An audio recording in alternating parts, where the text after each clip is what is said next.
Hi, got a quick little tip here for you. Now we're in these unusual times where a lot of us are working at home. Quite often when we're working in the office, we'll have Inventor open and we'll have 2, maybe 3 monitors on our desk. And quite a lot of people find it very, very useful. So when we want to open a file, we've got our dialog box there because we've got multiple monitors.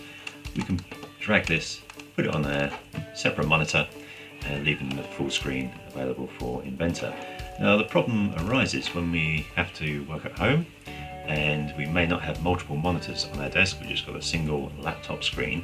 When you open Inventor and you want to open a file, you click on the open dialog and no dialog box appears. You hear the chiming sound every time you click on the open command, but still you see no dialog box.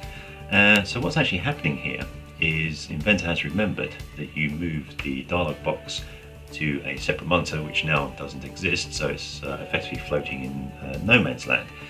Very simple solution to this. If you press Alt, Space and M on your keyboard together, you'll hear a chime, and what it's done now is selected that dialog box that is off of your screen. If you then press the left or the right cursor buttons on your keyboard, it will actually move the dialog box back onto your main screen, and then you can open and function as you normally would. So a simple little tip, but can stop you having a lot of headaches trying to find that missing dialog box. Works the same for any package you're on, whether it be Inventor, AutoCAD or any of the Office packages where you have a separate dialog box.